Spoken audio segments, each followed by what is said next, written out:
Hello everyone, welcome to the channel. आज की हमारी इस क्लास में हम लोग इंडियन क्लाइमेट से रिलेटेड सभी इम्पॉर्टेंट फैक्ट्स को यहाँ पर डिस्कस करेंगे और साथ में इम्पॉर्टेंट क्वेश्चंस का कलेक्शन होगा जो कि अपकमिंग एग्जाम्स के लिए बहुत ही ज़्यादा हेल्पफुल रहेंगे। स्टार्ट करते हैं फर्स्ट पॉइंट से। जानते हैं कि जलवायु क्या होती है। देखिए, किसी भी क्षेत्र में लंबे समय तक जो मौसम की स्थिति होती है उसे उस स्थान की जलवायु कहते हैं। भारत की जलवायु जो है वो उष्णकटिबंधीय मानसूनी टाइप की जलवायु है, ध्यान में रखेंगे। मौसम क्या होता है? किसी स्थान पर थोड़े समय की, जैसे एक दिन या एक सप्ताह की जो वायुमंडलीय अवस्थाएं होती हैं उनको वहाँ का मौसम कहते हैं। अगर बात करें हिस्ट्री की, तो अपने इंडिया में भारत में जो मौसम संबंधी सेवा है वो 1875 से स्टार्ट हो गई थी। तब इसका मुख्यालय हुआ करता था शिमला में। लेकिन जब फर्स्ट वर्ल्ड वॉर हुआ, प्रथम विश्व युद्ध, इसके बाद इसका मुख्यालय शिफ्ट कर दिया गया था पुणे में। अब भारत के मौसम संबंधी मानचित्र जो हैं पुणे से ही प्रकाशित किए जाते हैं। एक इम्पॉर्टेंट पॉइंट को हम लोग डिस्कस करेंगे कि हमारी इंडियन क्लाइमेट जो है इसको इफ़ेक्ट करने वाले दो मेन रीज़न क्या हो सकते हैं। देखिए, सबसे इम्पॉर्टेंट बात यह है कि उत्तर में जो हिमालय पर्वत है इसकी उपस्थिति की वजह से जो मिडिल एशिया से आने वाली ठंडी हवाएं हैं ये भारत में नहीं आ पाती हैं। अगर हम अपने भारत की लोकेशन देखें तो मिडिल एशिया से आने वाली जो बर्फीली हवाएं हैं वो भारत तक इसलिए नहीं पहुंच पाती क्योंकि यहाँ पर हिमालय पर्वत की श्रृंखला पूरी लोकेटेड है।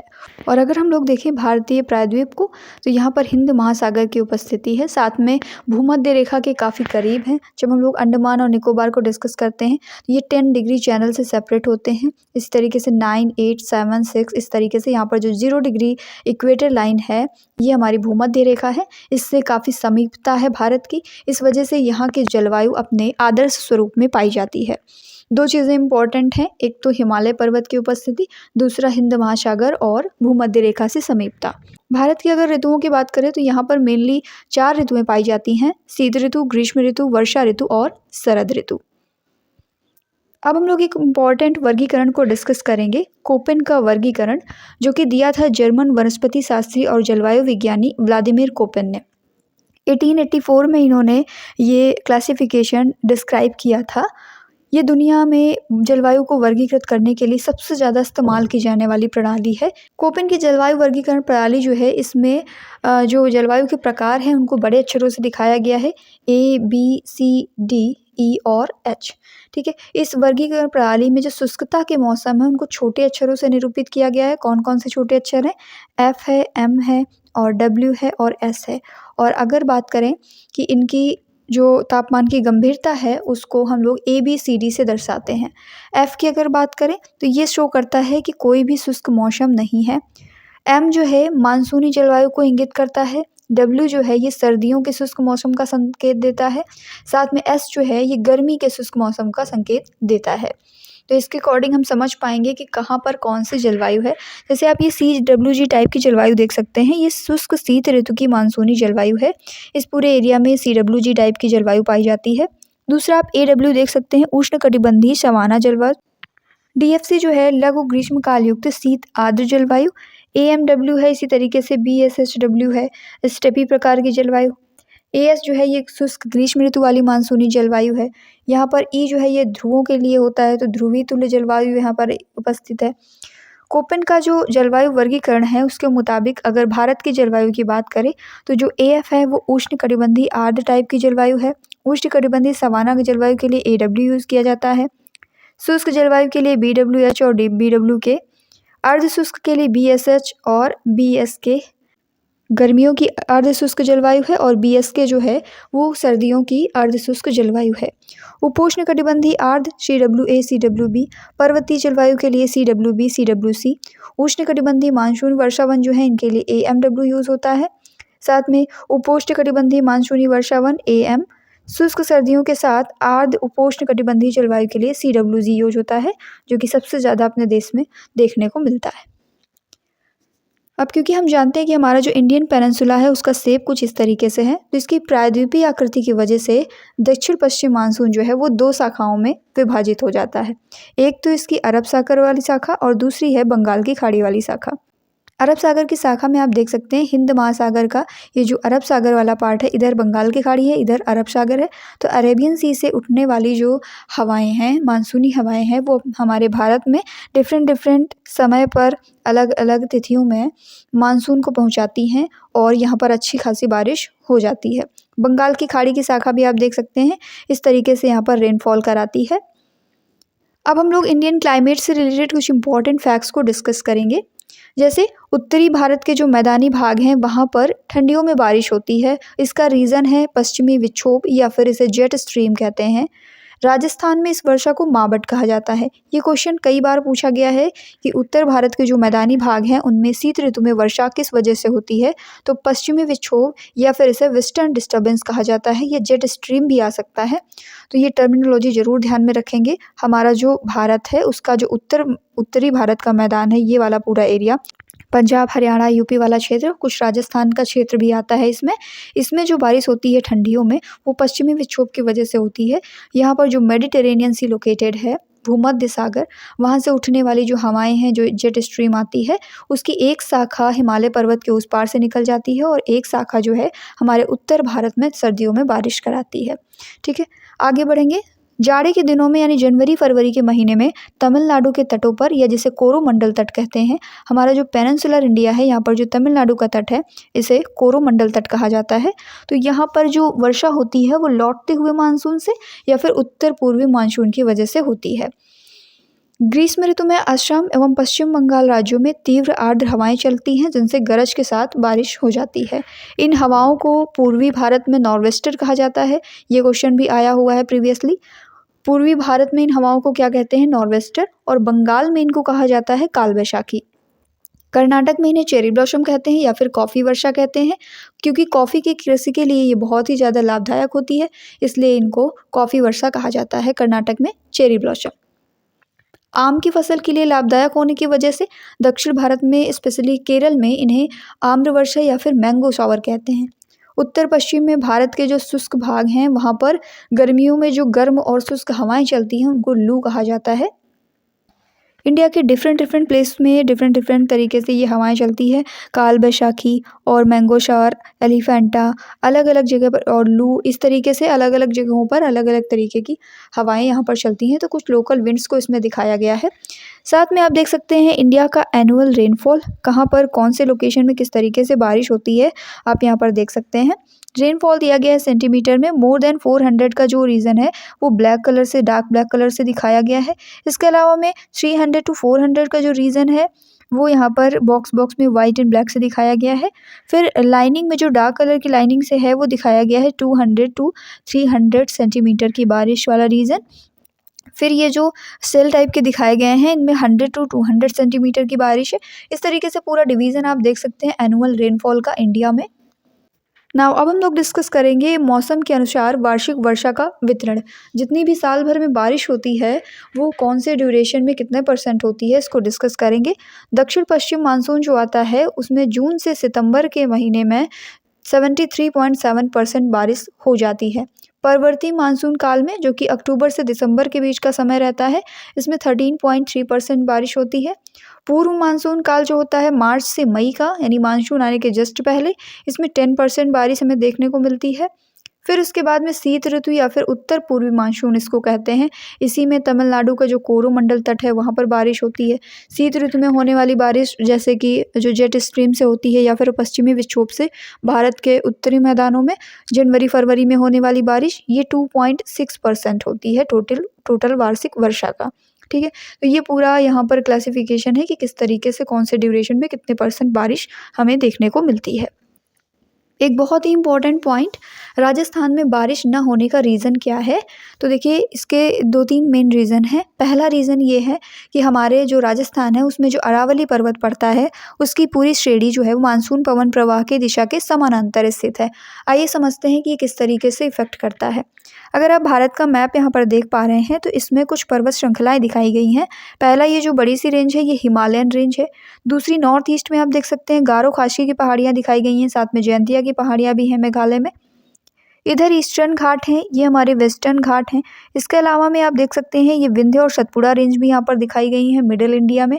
ये रही अरावली रेंज जो कि राजस्थान, गुजरात और दिल्ली रेंज तक होकर जाती है। तो ये जो अरावली रेंज है, जब देखिए हमारे यहाँ हिंद महासागर से उठने वाली जो हवाएं हैं, इधर अरब सागर की शाखा है, इधर बंगाल की खाड़ी की शाखा है। तो दक्षिण पश्चिमी मानसून जब हमारे देश में आता है तो इस तरीके से पवनें चलती हैं और वेस्टर्न घाट से टकरा करके सबसे पहले यहाँ पर अच्छी बारिश कराती है। केरल के तट में सबसे पहले बारिश होती है, उसके बाद विंध्य और सतपुड़ा रेंज से टकरा करके इधर भी बारिश देखने को मिल जाती है। हिमालयन पर्वत से टकरा करके हिमालय की जो ऊंची ऊंची चोटियाँ हैं, यहाँ से टकरा करके इधर भी बारिश हमें देखने को मिल जाती है। साथ में गारो खासी जयंतिया की पहाड़ियों से भी टकरा कर मानसून बारिश कराता है। साथ में इधर बंगाल की खाड़ी वाला मानसून भी मिल जाता है, इसलिए मेघालय का जो मौसिन राम है वहाँ पर बहुत ज़्यादा बारिश हो जाती है। लेकिन अगर अरावली रेंज की लोकेशन देखें तो इसके पैरेलली निकल जाती हैं ये मानसूनी पवनें, इसलिए ज़्यादा टक्कर न होने की वजह से यहाँ पर बारिश नहीं हो पाती। साथ में राजस्थान का जो टेम्परेचर है वो बहुत ज़्यादा है, जो ऊपरी वायुमंडल है उसमें प्रति चक्रवात की दशाएं उपस्थित हो जाती हैं, जिसकी वजह से यहाँ पर बारिश कम देखने को मिलती है।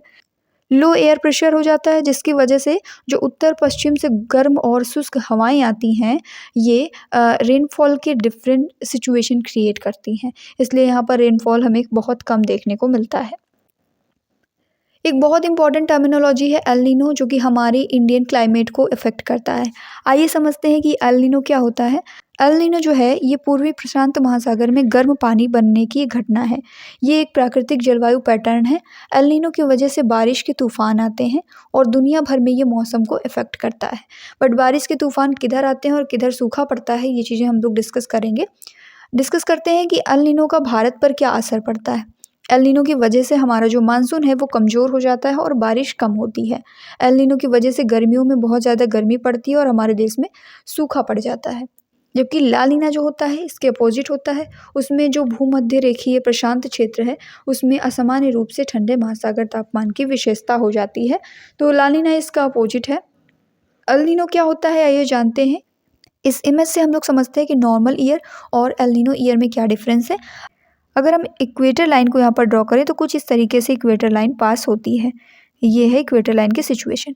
इक्वेटर के आसपास का ये जो रीजन है, आप यहाँ पर देख सकते हैं दोनों ही कंडीशंस में थोड़ा अलग अलग सिचुएशन बन रही है। किस तरीके से, ये जो साउथ अमेरिका का रीजन है यहाँ पर कोल्ड वाटर कलेक्ट हो जाता है along the coast of South America, और एल नीनो ईयर जो है इसमें यहाँ पर वार्मर वाटर कलेक्ट हो जाता है। जब यहाँ पर कोल्ड वाटर होता है तो जितना भी हॉट वाटर है वो इधर मूव करता हुआ इस जगह पर कलेक्ट हो जाता है।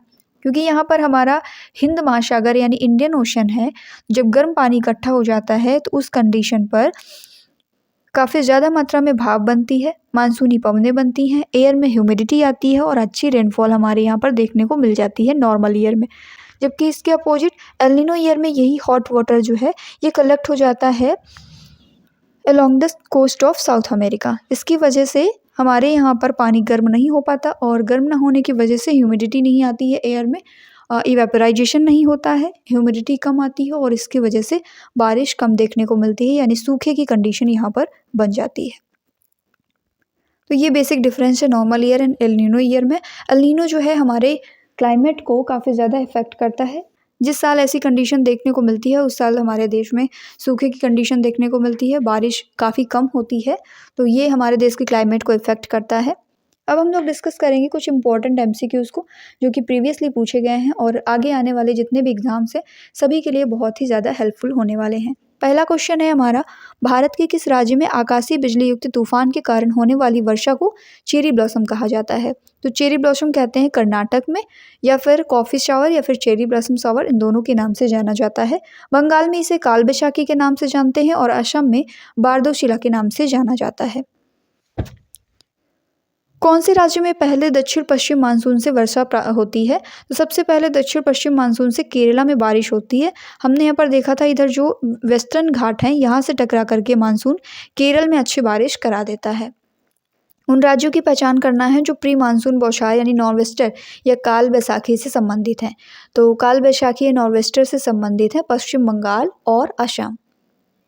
कोपेन की योजना के अनुसार भारत में जो CWG टाइप की जलवायु है इसको किससे दर्शाया जाता है। तो इसको शुष्क शीत ऋतु वाले मौसम से दर्शाया जाता है। कौन सी स्थानीय हवा कॉफ़ी के फूलों को खिलने में मदद करती है। तो मंजरी वर्षण जो है ये कॉफ़ी के फूलों को खिलने में मदद करता है। किस भाग में ग्रीष्म ऋतु में पहला मानसून प्राप्त होता है? तो ग्रीष्म ऋतु में पहला मानसून हमें पश्चिमी घाट में देखने को मिलता है। देखिए जो हमारे पश्चिमी घाट हैं, यहीं पर दक्षिण पश्चिम मानसून से हमें पहली बारिश देखने को मिलती है, क्योंकि ये जो वेस्टर्न घाट है इन्हीं से टकरा करके मानसून यहाँ पर अच्छी बारिश करा देता है। कोपेन के अनुसार मध्य प्रदेश के अधिकांश क्षेत्र किस जलवायु क्षेत्र का भाग हैं? स्टार्टिंग में जब हम लोग कोपेन की योजना को पूरा डिस्कस किए थे तो उसमें इंडिया में आपने देखा था कि मिडिल इंडिया और जो नॉर्थ इंडिया का जो क्षेत्र है वहाँ पर CWG टाइप की जलवायु हमें देखने को मिली थी। तो मध्य प्रदेश का रीजन जो है उसमें अधिकांशतः CWG टाइप की जलवायु देखने को मिलती है। कौन सा राज्य कम वर्षा वाले क्षेत्र में आता है? तो कम वर्षा वाले क्षेत्र में इनमें से आता है गुजरात। जैसे जैसे कोई हिमालय पर ऊपर चढ़ता है तो टेम्परेचर में क्या डिफरेंस आता है? टेम्परेचर जैसे जैसे ऊपर चढ़ेंगे वैसे वैसे टेम्परेचर जो है कम होता जाएगा। ऑप्शन नंबर डी हमारा करेक्ट है। गतिशील रेत के टीलों को थार क्षेत्र में स्थानीय भाषा में किस नाम से जाना जाता है? In the Thar region by which name are the moving sand dunes known in the local language? तो इनको धरियन के नाम से जानते हैं। कौन सी समशीतोष्ण समुद्री जलवायु है जिसमें सभी प्रकार के मौसमों में पर्याप्त वर्षा होती है? तो सभी मौसमों में पर्याप्त वर्षा हमें CFB टाइप की जलवायु में देखने को मिलते हैं और ये समशीतोष्ण समुद्री जलवायु कहलाती है। AM की अगर बात करें तो इसको उष्णकटिबंधीय मानसूनी जलवायु कहते हैं। BSS जो है ये देखिए हम लोगों ने डिस्कस किया था, जो ये BS वाले हैं ये अर्ध शुष्क जलवायु के लिए यूज होते हैं। जब यहाँ पे H लगेगा तो ये गर्म अर्ध शुष्क जलवायु हो जाएंगे हॉट, और जब यहाँ पर K लगेगा ये ठंडी अर्ध शुष्क जलवायु हो जाएगी। भारत की सर्वाधिक वर्षा मुख्यतः किससे प्राप्त होती है? तो सबसे ज़्यादा बारिश जो है हमें देखने को मिलती है दक्षिण पश्चिमी मानसून से। India receives maximum rainfall mainly from. Bharat की जो सर्वाधिक वर्षा है वो मुख्यतः किससे प्राप्त होती है? तो सबसे ज़्यादा बारिश हमें दक्षिण पश्चिमी मानसून से प्राप्त होती है। ये जो मानसून है हमारा ये सबसे ज़्यादा बारिश कराता है देश में। इसके अलावा बंगाल की खाड़ी की शाखा और उत्तर पूर्वी मानसून या लौटता हुआ मानसून, इससे भी बारिश हमें देखने को यहाँ पर मिल जाती है। किस राज्य में प्रत्यावर्ती मानसून अधिक प्रभावी होता है? In which of the following state is the alternating monsoon more effective? तो सबसे ज़्यादा ये प्रभावी होता है तमिलनाडु में। किस राज्य में दक्षिण पश्चिम मानसून से वर्षा नहीं होती है? तो ऑप्शन नंबर बी हमारा करेक्ट है। तमिलनाडु में दक्षिण पश्चिम मानसून से बारिश नहीं देखने को मिलती है। यहाँ पर ज़्यादातर या तो बंगाल की खाड़ी शाखा या फिर उत्तर पूर्वी मानसून जो लौटता हुआ मानसून होता है, इससे हमें बारिश देखने को मिलती है। भारत में सबसे अधिक तथा सबसे कम वर्षा प्राप्त करने वाले 2 राज्यों का सही क्रम हमें बताना है। तो सबसे ज़्यादा बारिश देखिए मेघालय में होती है और सबसे कम बारिश राजस्थान में देखने को मिलती है। मेघालय की जो 3 मेन पहाड़ियाँ हैं, गारो, खासी और जयंतिया, इन पहाड़ियों की वजह से यहाँ पर काफ़ी अच्छी बारिश देखने को मिलती है। मेघालय का जो मौसिनराम है, खासी पहाड़ियों के पूर्व में स्थित है मौसिनराम, यहाँ पर दुनिया की सबसे ज़्यादा बारिश देखने को मिलती है। भारत के किस भाग में सर्वाधिक दैनिक तापांतर पाया जाता है? हाईएस्ट डेली टेम्परेचर डिफरेंस जो है ये मिलता है हमें राजस्थान के मरुस्थलीय क्षेत्रों में। राजस्थान का जो मरुस्थलीय क्षेत्र है वहाँ पर रेत पाई जाती है। सनलाइट में रेत जो है वो बहुत ज़्यादा गर्म हो जाती है दिन के समय में, इसलिए यहाँ पर टेम्परेचर राइज करता है, और रात के समय में ये रेत काफ़ी ज़्यादा ठंडी हो जाती है जिसकी वजह से टेम्परेचर बिल्कुल गिर जाता है। इसलिए हाईएस्ट डेली टेम्परेचर डिफरेंस यहाँ पर देखने को मिलता है। नेक्स्ट, भारत के उत्तरी मैदानों में शीतकाल में वर्षा होती है किसकी वजह से? तो जो पश्चिमी विक्षोभ होता है या जेट स्ट्रीम, इसकी वजह से भारत के जो उत्तरी मैदान है वहाँ पर हमें बारिश देखने को मिलती है। ये जो उत्तरी मैदान है इनमें बारिश होती है मेनली भूमध्य सागर से उत्पन्न हुए पश्चिमी विक्षोभ की वजह से, जिसकी एक शाखा हिमालय के उस पार से निकल जाती है और दूसरी शाखा हमारे उत्तर भारत में ठंडियों में बारिश कराती है। भारत के किन क्षेत्रों में 200 मिलीमीटर वर्षा होती है? तो जम्मू कश्मीर का एरिया जो है वहाँ लगभग 200 मिलीमीटर बारिश होती है। भारत में मानसून की उत्पत्ति किन पवनों के द्वारा होती है? तो भारत की जो दक्षिण पश्चिमी पवन हैं उनके द्वारा मानसून की उत्पत्ति होती है। यूपी आर ओ 2020 में पूछा गया ये क्वेश्चन है। मानसून की अवधि औसतन कितने समय के लिए विस्तारित होती है? तो मानसून की जो अवधि रहती है वो 100 to 120 डेज तक रहती है। तमिलनाडु में शरतकालीन वर्षा अधिकांशतः जिन कारणों से होती है वो कौन से कारण हैं? तो तमिलनाडु में मेनली हमें उत्तर पूर्वी मानसून से या लौटते हुए मानसून से बारिश देखने को मिलती है। कौन सा युग्म ऋतुएं और महीने भारतीय कैलेंडर के अकॉर्डिंग गलत हैं? तो वर्षा देखिए श्रावण भाद्रपद महीने में होती है, ये सही है। वसंत जो है ये चैत्र वैशाख मंथ में होता है, ये भी सही है। शरद भी हमें आश्विन कार्तिक मंथ में देखने को मिलता है, ये भी सही है। क्योंकि यहाँ पर जो हेमंत लिखा हुआ है, हेमंत हमें मार्गशीर्ष और पौष के मंथ में देखने को मिलता है। सो ऑप्शन नंबर बी हमारा करेक्ट है। मानकीकृत जलवायु वर्गीकरण योजना किसके द्वारा विकसित की गई थी? The standardised climate classification scheme was developed by V Koppen. इन्होंने कुछ इस तरीके से क्लासिफाई किया था। साल भर उच्च तापमान और जो अच्छी बारिश है वो हमें उष्णकटिबंधीय क्षेत्र में देखने को मिलेगी। शुष्क जो क्षेत्र होंगे वहाँ पर कम बारिश होगी और उच्च वाष्पीकरण दर होगी। समशीतोष्ण जलवायु में मध्यम तापमान और अलग मौसमी परिवर्तन देखने को मिलेंगे। महाद्वीपीय जलवायु जो होगी अंतर्देशीय क्षेत्रों में पाया जाएगा, जहाँ पर गर्मियाँ और सर्दियाँ इनके बीच के तापमान में बहुत बड़ा डिफरेंस होगा। ध्रुवीय क्षेत्र जो है यहाँ पर टेम्परेचर भी बहुत ज़्यादा कम होगा, यानी ठंडा तापमान रहेगा और न्यूनतम वर्षा देखने को मिलेगी। Next question, what is the lowest layer of earth's atmosphere? पृथ्वी के वायुमंडल की सबसे निचली परत कौन सी है? तो क्षोभ मंडल जो है ये पृथ्वी के वायुमंडल की सबसे निचली परत है। ट्रोपोस्फेयर, इसके बाद स्ट्रेटोस्फेयर है, फिर मिडिल में मीजोस्फेयर है, इसके बाद में थर्मोस्फेयर और लास्ट में आता है एक्सोस्फेयर। जितनी भी मौसमी दशाएं हैं वो हमें ट्रोपोस्फेयर में ही देखने को मिलती हैं। भारत में अक्टूबर नवंबर के दौरान सूर्य के दक्षिण की ओर स्पष्ट गति के साथ उत्तर मैदानों पर क्या कमजोर हो जाता है? तो जैसे जैसे अक्टूबर नवंबर के दौरान सूर्य दक्षिणायन होने लगते हैं उसमें हमारा जो मानसून गर्त है वो कमज़ोर हो जाता है, क्योंकि जो मानसूनी पवनें हैं और जो हमारा समुद्र है हिंद महासागर, वहाँ पर इवेपोराइजेशन की दर कम हो जाती है, जिससे एयर में ह्यूमिडिटी बनना बंद हो जाती है और बारिश कम हो जाती है। तो मानसूनी गर्त यहाँ पर कमज़ोर पड़ जाता है। भूमध्य सागरीय वन्य झाड़ियाँ किस जलवायु क्षेत्र में पाई जाती हैं? भूमध्य सागरीय वन्य झाड़ियाँ जो हैं ये पाई जाती हैं गर्म शीतोष्ण क्षेत्र में। बीच का जो पूरा एरिया है इक्वेटर लाइन के आसपास का, इसे टॉररेट जोन कहते हैं। 23.5 डिग्री नॉर्थ में ट्रॉपिक ऑफ कैंसर लोकेटेड है, 23.5 डिग्री साउथ में ट्रॉपिक ऑफ कैप्रिकॉर्न लोकेटेड है। तो फ्रिजिड जोन की ये जो लाइन है आप देख सकते हैं, ये 66.5 नॉर्थ में ये आर्कटिक सर्कल है और नीचे अंटार्कटिक सर्कल है। तो Arctic circle and Tropic of Cancer के बीच का रीजन टेम्परेट जोन है। इसी तरीके से नीचे ट्रॉपिक ऑफ कैप्रिकॉर्न एंड जो अंटार्कटिक सर्कल है इसके बीच का जो रीजन है उसे टेम्परेट जोन कहते हैं। ऊपर नॉर्थ पोल है और नीचे साउथ पोल लोकेटेड है।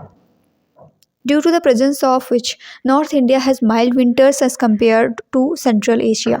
तो हिमालय की उपस्थिति बहुत ज़्यादा मायने रखती है हमारे भारत में। हमारे भारत में जो ये यहाँ पर ऊपर हिमालय लोकेटेड है, इसकी वजह से मिडिल एशिया से आने वाली जो ठंडी हवाएं हैं वो हमारे भारत में इफेक्ट नहीं डालती, इसलिए यहाँ पर माइल्ड विंटर्स देखने को मिलती हैं। यदि भारत में कर्क रेखा के स्थान पर विषुवत रेखा होती तो यहाँ की जलवायु पर क्या प्रभाव पड़ता? अगर भारत में ये जो कर्क रेखा है इस जगह पर विषुवत रेखा होती तो विषुवत रेखा का एरिया हम लोग जानते हैं बहुत ज़्यादा टेम्परेचर वाला है और बारिश भी यहाँ पर बहुत ज़्यादा देखने को मिलती है। तो अगर यहाँ पर इक्वेटर लाइन होती है अपने इंडिया में तो ज़्यादा टेम्परेचर और ज़्यादा रेनफॉल देखने को मिलता। ऑप्शन नंबर बी हमारा करेक्ट हो जाएगा। नेक्स्ट क्वेश्चन, भारत में सर्वाधिक वर्षा प्राप्त करने वाला स्थान कौन सा है? तो सबसे ज़्यादा बारिश भारत में होती है मौसिनराम में। भारतवर्ष में सर्वाधिक वर्षा क्षेत्र किस क्षेत्र में होती है? तो सबसे ज़्यादा बारिश या तो वेस्टर्न घाट में या फिर जो हिमालयी क्षेत्र हैं और मेघालय, यहाँ पर ये 3 ऐसे एरियाज़ हैं जहाँ पर सबसे ज़्यादा बारिश हमें देखने को मिलती है। Next question, which Arab scholar first describe Indian monsoon? भारतीय मानसून का वर्णन सबसे पहले किस अरब विद्वान के द्वारा किया गया था? तो सबसे पहले अल मसूदी ने इंडियन मानसून को डिस्क्राइब किया था। कौन सा भारतीय मानसून को प्रभावित नहीं करता है? अल नीनो भी प्रभावित करता है भारतीय मानसून को, जेट स्ट्रीम भी प्रभावित करती हैं और तिब्बत का पठार भी प्रभावित करता है, जबकि जो गल्फ स्ट्रीम है ये इंडियन क्लाइमेट को प्रभावित नहीं करती हैं। सो ऑप्शन नंबर सी हमारा करेक्ट हो जाएगा। देश के किस भाग में मानसून के अरब सागर और बंगाल की खाड़ी दोनों ही शाखाओं से वर्षा होती है? जो अरब सागर की शाखा है और साथ में बंगाल की खाड़ी, इन दोनों से ही बारिश होती है पंजाब रीजन में। ऑप्शन नंबर सी हमारा करेक्ट है। भारत में वर्षा का आधिक्य होते हुए भी यह देश प्यासी धरती समझा जाता है। इसका रीज़न है यहाँ पर जो बारिश का पानी है वो तेज़ी से बह जाता है, साथ में वर्षा का पानी शीघ्रता से भाप बनकर उड़ भी जाता है और वर्षा कुछ ही महीनों में होती है। उसके अलावा साल भर यहाँ पर बारिश नहीं होती, कुछ ही महीनों में बारिश तेज़ होती है। तो इनमें से सभी रीज़न जो हैं वो हमारे देश की धरती को प्यासी धरती समझे जाने का रीज़न है। ग्रीष्म काल में आने वाले तूफानों को किस राज्य में काल वैशाखी के नाम से जानते हैं? तो ये टर्मिनोलॉजी कहाँ पर यूज़ होती है? पश्चिम बंगाल में यूज़ होती है। तो लास्ट में आपके लिए क्वेश्चन है, इसका आंसर आपको कमेंट सेक्शन में देना है। How much % of total rainfall in entire India is received from south west monsoon. दक्षिण पश्चिम मानसून जो है इससे संपूर्ण भारत में कुल कितने प्रतिशत बारिश मिलती है। तो इसका आंसर आप कमेंट सेक्शन में देंगे। वीडियो कैसी लगी जरूर बताएं, लाइक करना ना भूलें, चैनल पर नए हैं तो सब्सक्राइब करके बेल आइकन को प्रेस कर लें ताकि इस तरीके की जो भी इंफॉर्मेटिव वीडियोस आती हैं उनकी नोटिफिकेशंस सबसे पहले आप तक पहुंच सकें। Thank you.